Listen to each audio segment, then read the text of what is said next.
It was just another chilly afternoon in the hospital waiting area. The soft hum of vending machines, the quiet shuffle of nurses, and the echo of distant coughs filled the sterile air. But in the corner of the room, something didn't sit right.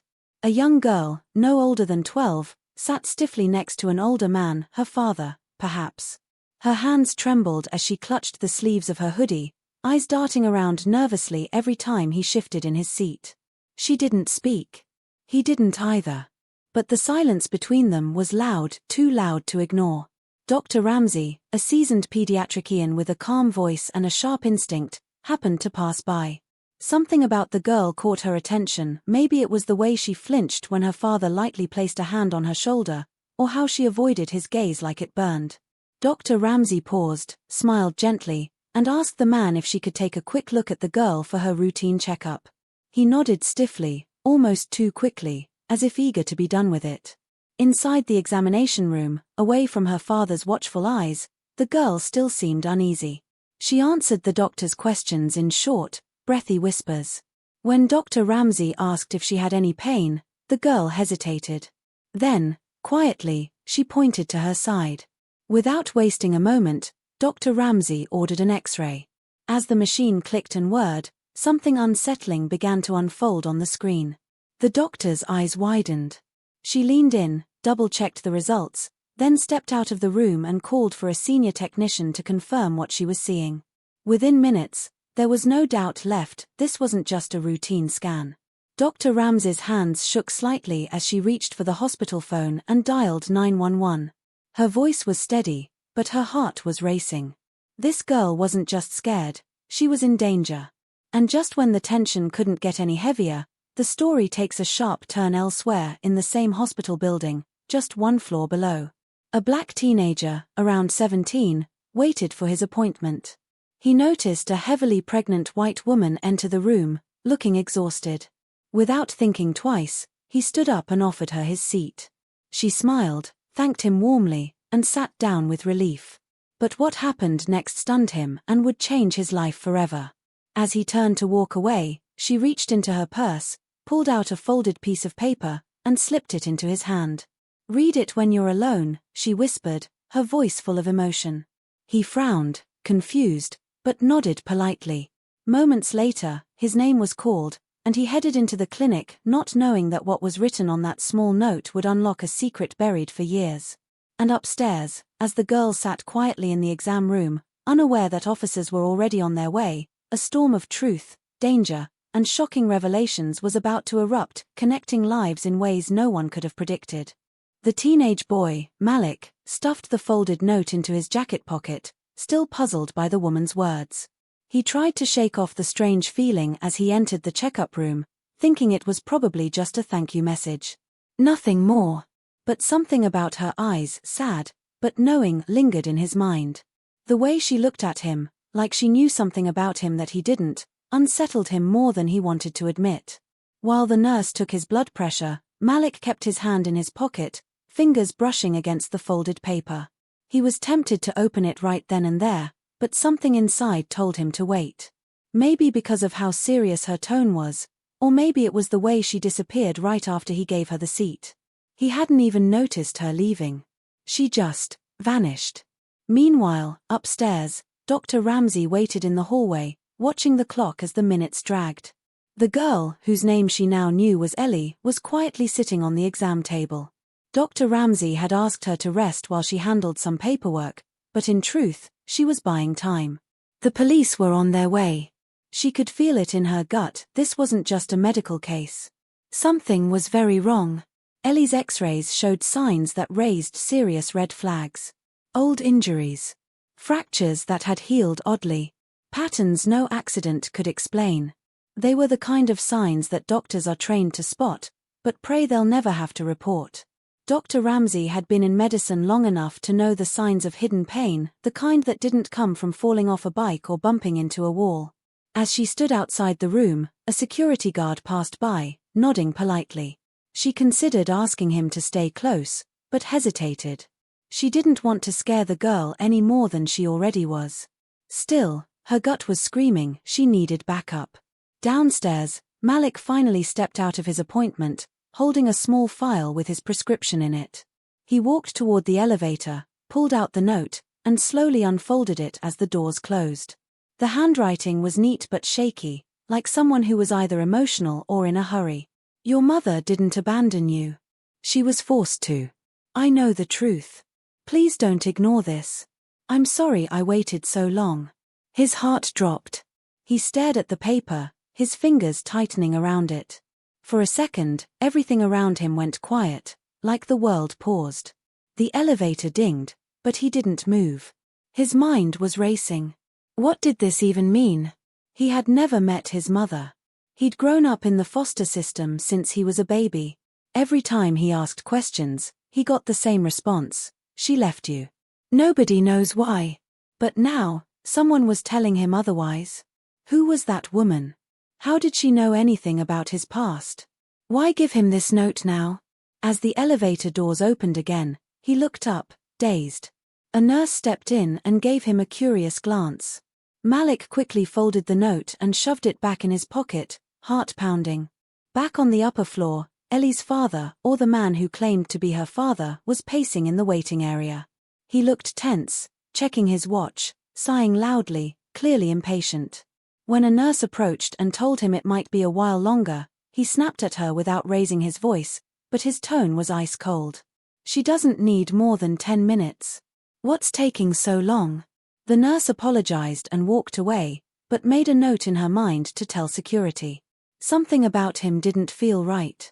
Inside the room, Ellie looked around nervously. The doctor had been gone for a while. She wanted to believe she could trust her, but trust didn't come easily. Not anymore. Still, for the first time in a long while, she felt like maybe, just maybe, someone believed her. But she wasn't ready to say anything yet. Not out loud. Dr. Ramsey returned with a bottle of water and a gentle smile. You doing okay, Ellie? She asked softly. The girl nodded, but her eyes betrayed her. They were full of questions and fear. Dr. Ramsey sat on the stool nearby. I just need to ask you something, and you can be honest with me, all right? You're not in trouble. Ellie glanced at the door, then back at the doctor. She nodded again. Do you feel safe at home? The girl's lips quivered, and for a long moment, she said nothing. Then, just barely above a whisper, she said, no. Dr. Ramsey didn't flinch. She just nodded slowly, like she already knew the answer. Thank you for telling me, she said, her voice calm and steady. You're very brave.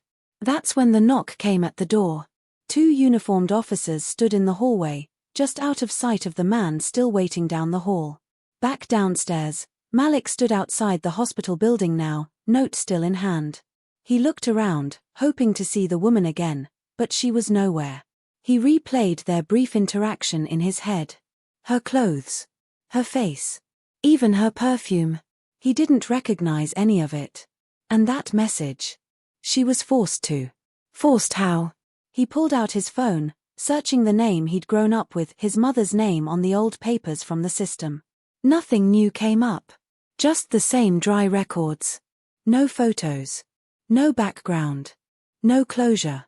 But now there was a crack in that wall, and he wasn't going to walk away from it. What Malik didn't know was that this woman, whoever she was, had been keeping a secret for nearly 2 decades. A secret that connected him to a story far bigger than he imagined. And she wasn't the only one who knew. There were others. People who wanted the truth buried forever. Back upstairs, the officers spoke quietly with Dr. Ramsey.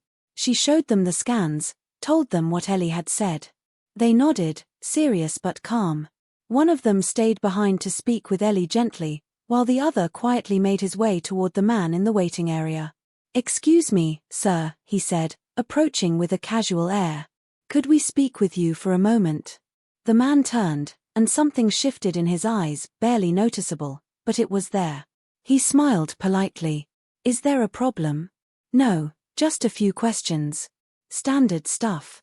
Shouldn't take long. The man hesitated, then stood. Sure. But I'd like to know what this is about. We'll explain everything in a moment, the officer replied. Ellie, still inside, heard the footsteps fade. She clenched the hem of her hoodie tightly in her fists. She didn't know what was going to happen next. But for the first time, she felt like she wasn't completely alone.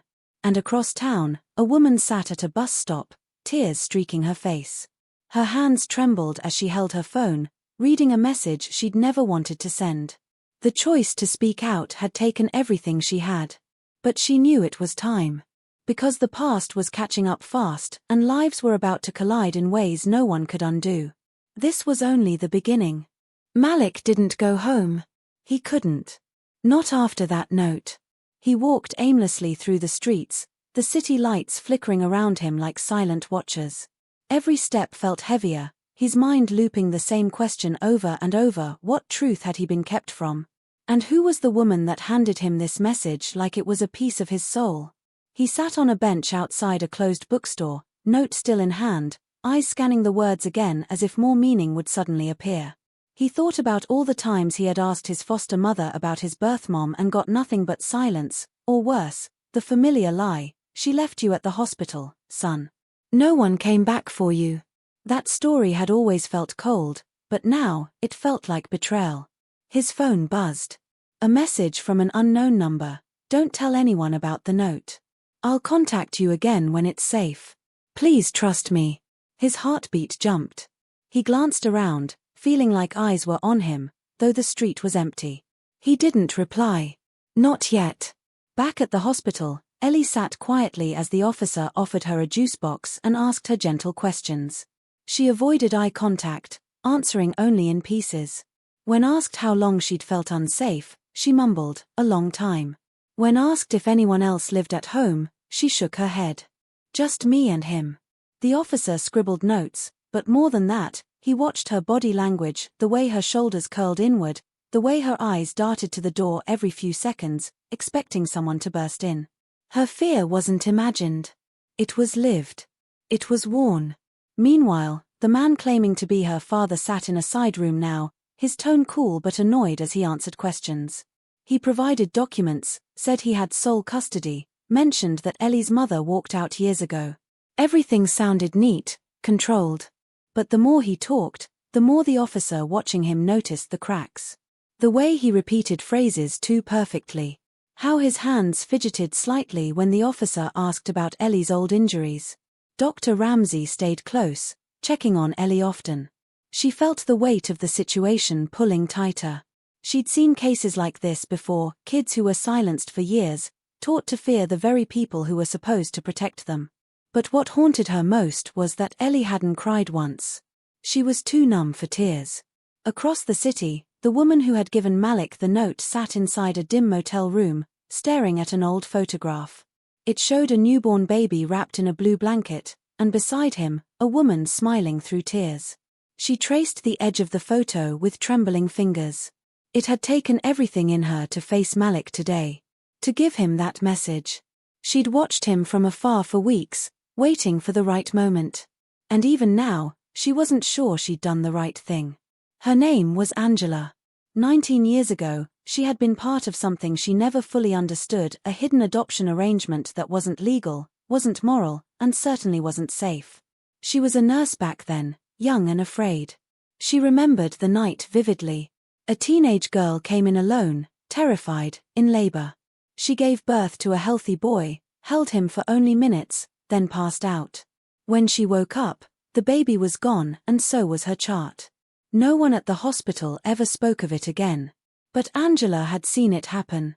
And she'd lived with the guilt every single day. She wasn't sure if the boy from that night was Malik. But when she saw him in the waiting area, something clicked.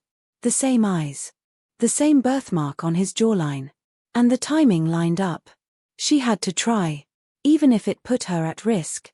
Malik sat now in a late-night diner, coffee untouched. He opened his phone and searched again, this time, looking through message boards and social media threads on forced adoptions, closed hospital records, and missing birth moms. He found nothing conclusive, but a few stories felt too familiar.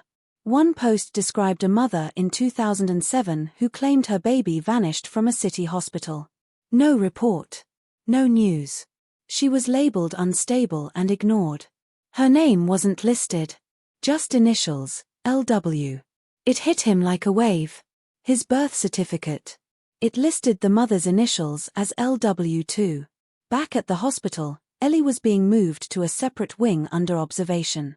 Her father, or rather, the man who had brought her in, was no longer with her. The police needed more time to investigate. But Ellie wasn't celebrating. Her eyes were blank. Her mind somewhere else. Dr. Ramsey stayed with her long after her shift ended. She knew there was more to this. Something deeper. Something the X-rays hadn't shown. She decided to go back through Ellie's records, old hospital visits, previous injuries, anything that could explain what had been happening before today. What she found was disturbing. Multiple visits over the years, all with different explanations. Fell down the stairs. Tripped at school. Accident during play. But all with the same adult listed as the guardian. All with injuries that didn't match the story. In her gut, Dr. Ramsey knew, Ellie had been hiding in plain sight for years. And no one had listened until now. In the motel, Angela finally worked up the courage to call an old contact. Someone who used to work in hospital administration. She needed proof. Something that showed what happened that night. But as soon as she introduced herself, the voice on the other end got quiet. "You shouldn't be calling me," the man whispered. "They still watch people who ask questions about that case." Angela's breath caught. "Then it's true, isn't it?" A long pause. Then, "I can't talk. I'm sorry." The line went dead. Angela stared at her phone, hands shaking. She knew now more than ever Malik was in danger. If someone had gone to such lengths to bury the truth, they wouldn't stop now. And neither could she. At the same time, Malik finally pulled up a local registry of missing persons. He scrolled past dozens of names. Then one stuck out, Lana Wilson. Last seen at Mercy General Hospital. Reported missing 2007. Case closed, no follow-up. His hands trembled. That name. That year. That hospital. He picked up his phone and dialed the number listed on the report. It went straight to voicemail. He tried again. Nothing. But this time, he left a message. "My name is Malik. I think I might be your son." Across town, a woman's phone lit up in the dark. She stared at the screen in disbelief, hands covering her mouth as tears began to fall. And in a quiet hospital room, Ellie lay wide awake, staring at the ceiling. For the first time, someone had listened. But the darkness she came from hadn't left yet. It was still out there. Watching. Waiting. None of them knew it yet, but their stories were about to collide. The secrets of the past were creeping back to the surface. And what they would uncover next could change everything. Malik's hands wouldn't stop shaking as he left the voicemail. The words felt too big coming out of his mouth. "I think I might be your son." He wasn't even sure if he believed it, but something deep inside him was waking up, something he hadn't felt in years. A strange mix of fear and hope. His mind kept flashing back to the woman in the waiting room. The way she looked at him. The way she slipped the note into his hand like it was the only thing that mattered. At the same time, the woman who had received his message, Lana Wilson, sat frozen on the edge of her bed, clutching her phone like it was a lifeline. Her world had stopped the moment she heard his voice. For nearly 2 decades, she had been dismissed, discredited, and left to survive with a gaping hole in her chest. But now, that voice, that name, it brought something back. The memories came rushing into the hospital room, the soft cry of her newborn, the feeling of his tiny fingers wrapped around hers. And then, the blank faces of the nurses, the way they avoided her questions, the way her chart disappeared. The silence that followed. For years, she had wondered if she was losing her mind. People told her she was confused, unstable, too young to remember things clearly. But she never let go of the truth. And now, that truth had finally found its way back. Back in the hospital, Ellie sat cross-legged on the examination bed, fingers wrapped tightly around a stuffed animal one of the nurses had given her. She hadn't said much since her father was taken into questioning.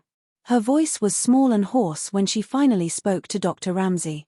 "Will they let him come back?" she asked, eyes fixed on the floor. Dr. Ramsey crouched beside her, voice gentle. "No, sweetheart. He's not going to hurt you anymore." Ellie didn't say anything for a while. Then she whispered, He said if I ever told, they'd take me away. The doctor felt something twist inside her. No one is taking you away, she said firmly. You're not in trouble. You're safe now. But even as she said the words, she knew safety wasn't guaranteed. Not yet. Not when the man in custody had powerful connections. Something about his file didn't sit right. His job, his records, even his ID, it all looked clean, too clean.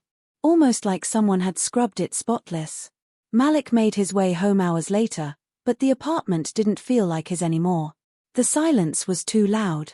He pulled out a showbox from the top shelf of his closet, old letters, photographs, school awards. And at the bottom, a folded birth certificate. His eyes locked onto the faded print, Mother, LW. The pieces were lining up too fast. He called Angela. She didn't answer at first, but after his third call, she picked up. You need to be careful, she said before he could even speak. If they know you're looking, they'll come after you. I've seen what they're capable of. Who? He asked, heart racing. Who are they? Angela hesitated. There were people at the hospital, officials.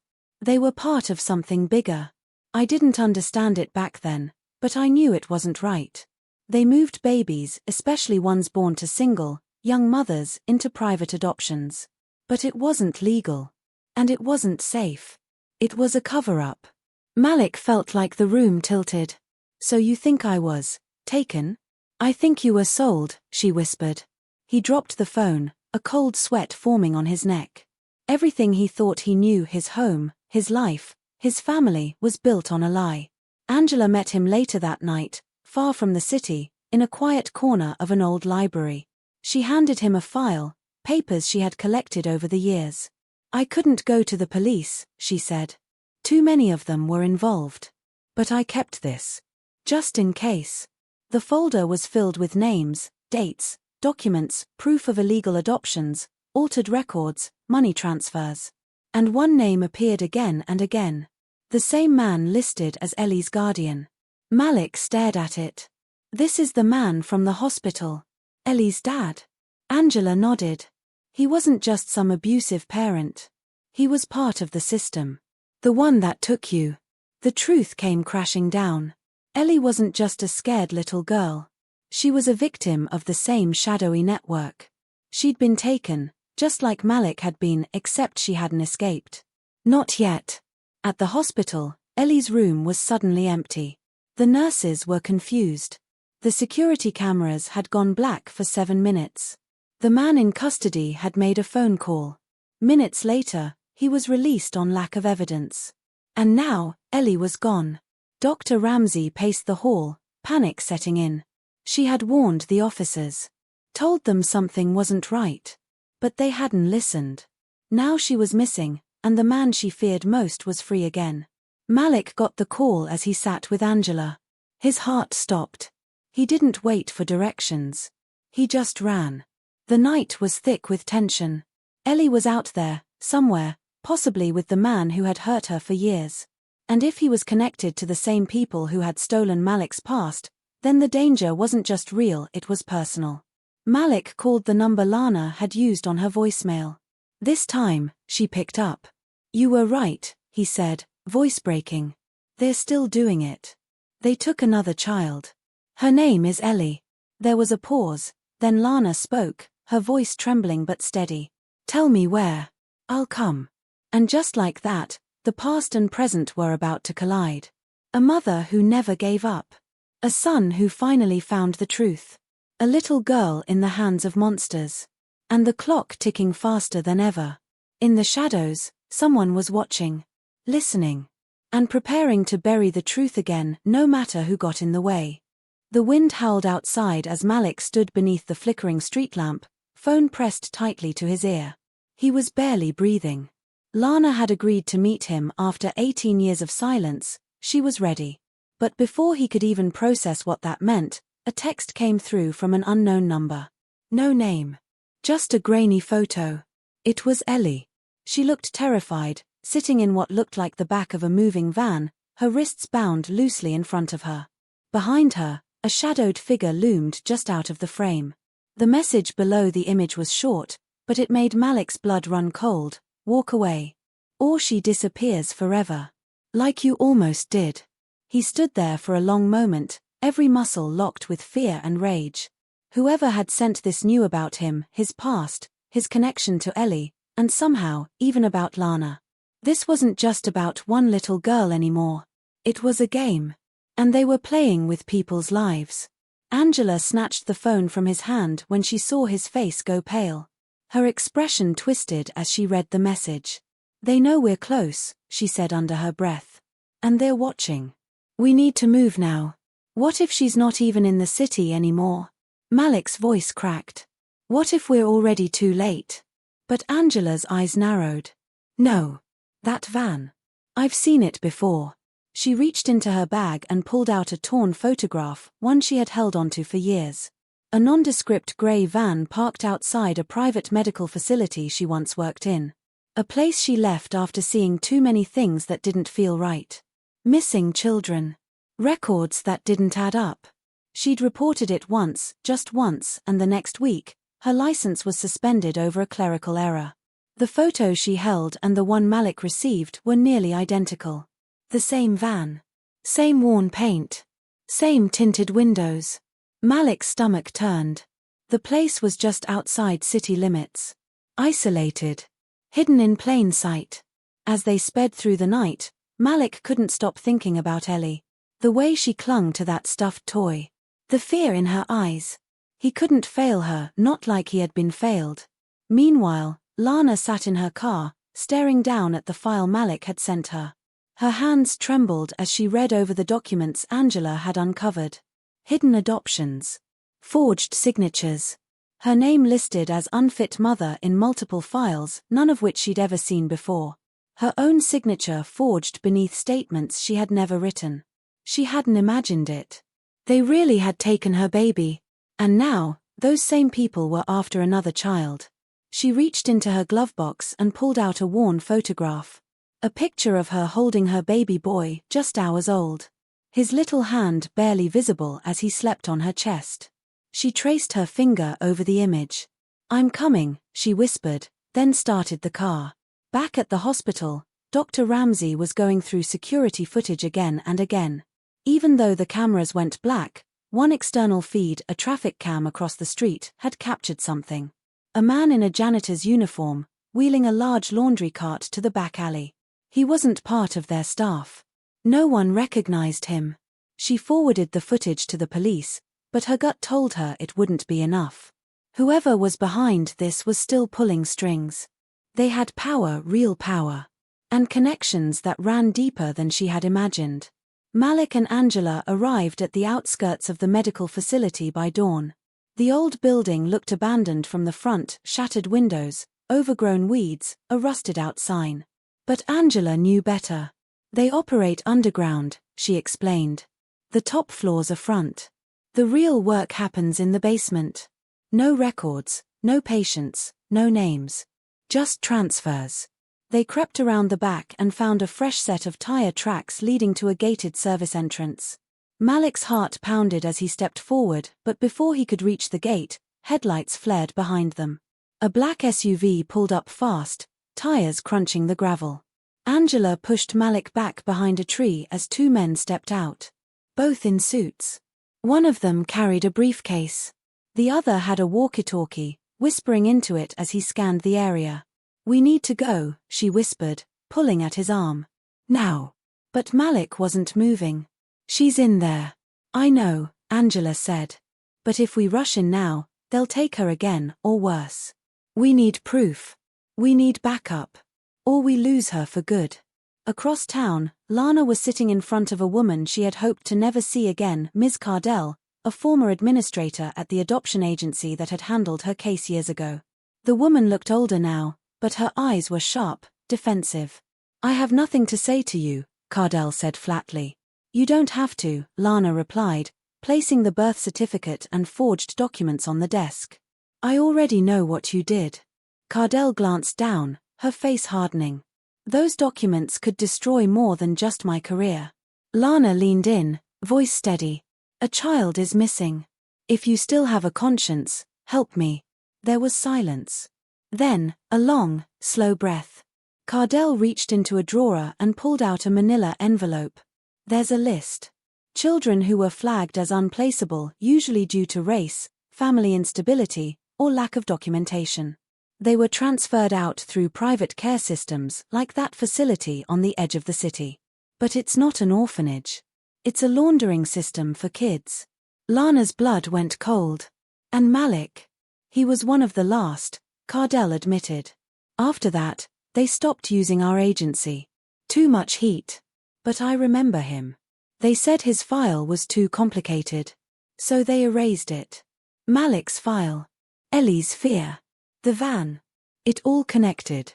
And now Lana had something solid: names, places, timelines. But if Cardell was right, they were running out of time. At the facility, the sun rose over cracked concrete as Malik stared at the building's side wall. There was a door slightly ajar, hidden beneath a loading dock. He could hear faint voices from within, men talking, boxes moving, metal clinking. His fists clenched. He couldn't wait anymore. He turned to Angela. "We go now." Angela opened her mouth to argue, but the door creaked again and a familiar sound made both of them freeze. A child crying. It was faint, muffled, but Malik would know that voice anywhere. It was Ellie.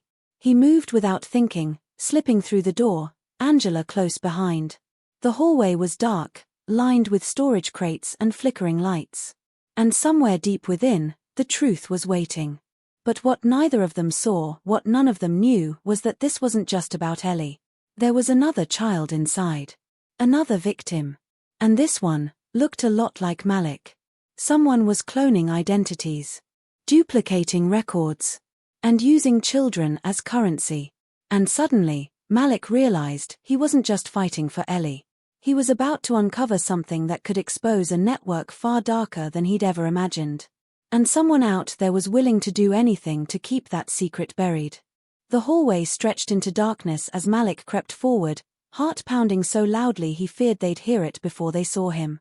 Behind him, Angela gripped a flashlight with trembling fingers, her other hand on her phone, quietly sending Lana the facility's coordinates. Each step they took felt heavier than the last, echoing with the weight of what they were about to uncover. Somewhere ahead, Ellie's cry had stopped, but the silence that followed was even worse. They turned a corner, and Malik froze.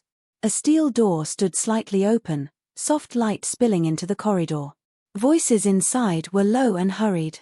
Angela peeked through the crack and quickly pulled back. "It's her," she whispered. "She's inside. And she's not alone." Without waiting, Malik pushed the door open, bursting into a room that looked more like a laboratory than anything else. Computers lined the walls. Surveillance monitors displayed various angles of the building. And in the center of the room, Ellie sat on a padded bench, eyes wide with fear. Beside her stood a man in a white coat, clearly not expecting company. The man reached for a nearby drawer, but Malik lunged before he could get to it. The two crashed into a desk, sending papers and glass flying. Angela grabbed Ellie, pulling her into her arms, shielding her as the scuffle continued. Malik wasn't fighting just for Ellie now, he was fighting every moment of silence, every year stolen from him, every child who was reduced to a file in a drawer. Finally, he pinned the man down, pressing his forearm into his chest. "Where are the others?" he growled. The man struggled, then finally gasped, "You don't get it, it's bigger than this. You think you're stopping something? This has already moved past here. They're everywhere." But Malik didn't care. He pulled the man up and slammed him into a chair. Angela searched the room, finding a file labeled Ellie, transfer pending. Inside, details about Ellie's scheduled relocation to another facility in another state. But what stopped her breath was the second name in the file, Malik's. A file dated back nearly 20 years. His medical information. His DNA profile. Notes on his behavior as a child. And next to it, a match. Angela held the papers out to Malik, her hands shaking. They weren't just taking kids. They were studying them. Matching them. Replicating them. "What do you mean?" he asked, still catching his breath. She flipped the file to the back page. They found a way to use donor histories to construct fabricated identities. Not just on paper, biologically. This boy listed here, he's not just like you. He is you. At least, your DNA. The monitors on the wall flickered as Lana suddenly burst into the room. She had found the basement entry through a separate access point, following the GPS ping. Her eyes locked on Ellie first, who ran into her arms crying, and then on Malik, who stood frozen, staring at a second child on the screen, a boy in a different room, asleep under observation. He looked like Malik. Same eyes. Same birthmark above his right eyebrow. That's impossible, Malik whispered. I didn't. I was never. They used your blood, Angela said softly. It was in your file. From the hospital when you were young. You were part of their early trials. Lana stared at the screen, hand over her mouth. That's why they took my baby. They weren't just placing kids. They were creating them. Engineering them. Sirens wailed in the distance. The police were finally arriving. Malik looked around the room, realizing they had gathered enough evidence to blow the whole operation wide open. He backed away from the doctor, who now sat silently, a strange, bitter smile on his face. You think shutting this place down ends it, he said. You're late. This is just one branch. Angela snapped pictures of the files. Lana copied drives into her laptop. They had everything they needed. But still, Malik couldn't take his eyes off the screen, the boy who looked just like him, sleeping in a room 2 doors down. They rushed down the hallway again, this time opening the final locked room with a passcode the doctor had whispered under pressure. Inside, the boy sat up groggily. He looked no older than 10. Malik slowly approached, heart heavy. The boy blinked, looking at him curiously. Are you my dad? He asked, voice small. Malik knelt in front of him, tears in his eyes. I don't know, he said honestly. But I'm here now. And you're safe.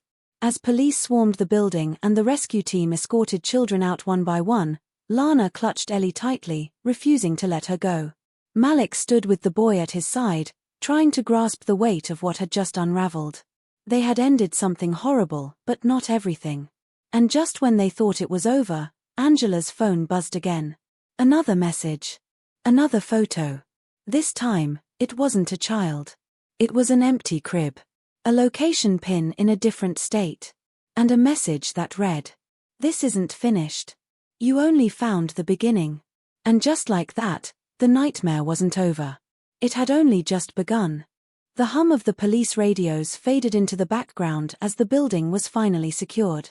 Children were wrapped in emergency blankets, guided out by rescue teams, their eyes filled with confusion and fear. Lana held Ellie tightly, not letting her out of her sight for even a second.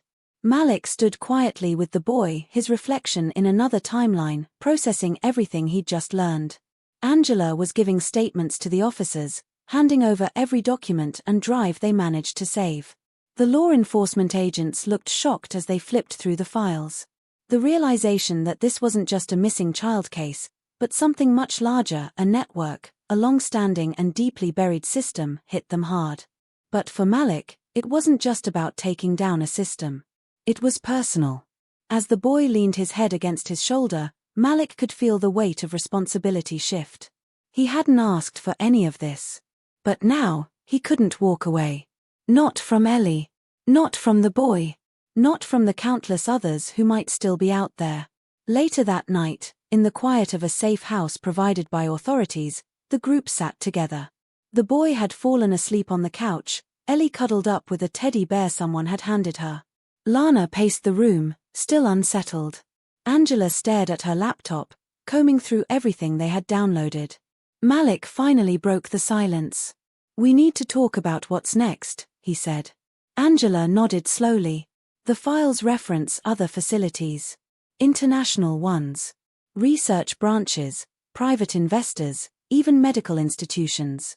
We stopped one. But there are others. Lana sat down, rubbing her temples. They took our babies and used them like science experiments. For what? To make clones? Track genes? Why? Angela turned the screen toward them. It wasn't just cloning. It was behavioral engineering. Controlled environments. They wanted to build children without trauma, without external influence, to study how pure genetic nature performs. Ellie's profile showed signs they were trying to force conditions that would trigger empathy responses early. They wanted to design a new type of human response. Malik felt sick. They were playing God. Angela looked at him. And the worst part? They were good at hiding it. No one questioned the placements. The adoptions. The disappearances were masked by paperwork, legality, and time. Days turned into weeks. The story hit the media softly at first, carefully, to protect identities. Whistleblowers from within the same system began to come forward, and more facilities were discovered.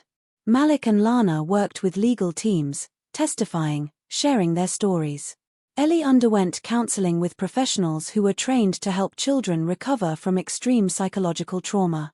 Malik took in the boy, now named Micah, as his own, going through every legal channel to ensure he could stay protected. Angela became a key part of an investigative task force, leveraging her expertise in digital forensics to map out the full extent of the network. She found that the facility had been part of a much older government program, long since defunded and supposedly dissolved. But someone had picked it up. Private hands had kept it alive, funded it, modernized it. And those hands were still operating in the shadows. Micah opened up slowly. He didn't know who he was, but he began to know who Malik was. They shared the same smile, the same way of tilting their heads when they were curious. Malik saw in him a mirror of himself, but also a reminder that no child should have to grow up wondering why they exist. He enrolled him in school, helped him make friends, taught him how to ride a bike. For the first time, Micah wasn't a file number. He was a kid. Ellie grew stronger, too. Her nightmares didn't stop right away, but with Lana by her side, she found the courage to ask questions, to talk about what she remembered, even if just in small fragments. She was especially close to Malik, often sitting beside him when he told bedtime stories to Micah, her hand gripping his shirt sleeve like an anchor. Then came the day when a federal committee asked them to appear in a private hearing. Their case had become the foundation for a national review of child welfare policies and underground networks. Malik gave a heartfelt testimony, not filled with outrage, but with quiet strength. He spoke about how a child gave up his seat for a pregnant woman, how kindness in one moment had uncovered years of hidden darkness. Lana shared how a magazine image had changed everything, how a spark of familiarity had turned into a desperate search. Angela spoke about digital trails, about how data never really dies, and how the truth is always hidden in the patterns, if you're willing to look. After the hearing, the committee members approached them. Some had tears in their eyes. They promised change, promised funding, promised accountability. And this time, it felt real. But Malik knew the road ahead was still long. He stood outside the building with Angela and Lana, the air crisp and hopeful. We did something here. But we can't stop. There are still kids out there. Parents who don't even know what was done. Angela agreed. That's why we're turning everything into a foundation. We help find them. We help bring them home. And so they did. Within a year, they had traced the locations of 4 more facilities. 2 were already cleared and shut down. Survivors were being reunited with their families. A helpline had been created, and hundreds of calls poured in. Some were dead ends. Some led to miraculous reunions. Micah grew into his own, no longer just a shadow of Malik. He became curious about who he was, not just where he came from. And Ellie, smart, bold, brave Ellie, began speaking to other kids, gently helping them open up. She wanted to be a therapist one day, she said. To help kids like her remember that they were more than their past. Lana returned to her photography. Her images now told stories of resilience, strength, and hope. She captured moments of reunion between children and parents, smiles through tears, hugs that meant more than words. As for Malik, he wrote a book not just about what happened, but about what it meant. He called it The Seat That Changed Everything. It wasn't about heroism. It was about humanity. About small choices. About how the world can unravel from a moment of kindness. In the final chapter, he wrote, "I thought I was just giving up a seat. I didn't know I was stepping into a story I had unknowingly started as a child. I didn't know that kindness, when given freely, can find its way back to you in the form of truth. And even in a world full of hidden pain, the smallest act can change everything. The story ended not with revenge, but with restoration. With families healing, children laughing, and a growing understanding that the systems meant to protect must be held accountable. The final image was of Malik, Lana, Angela, Micah, and Ellie sitting on a park bench together. No labs. No secrets. Just sunlight, peace, and the sound of children running nearby. It had been a long road, full of twists and turns, heartbreak and discovery. But they made it. And while the world still held its share of darkness, they had proven that light always finds a way in. That seat on the bus. That note in the waiting room. That moment in the hallway. They were all part of a chain. And now, it was whole again. The end.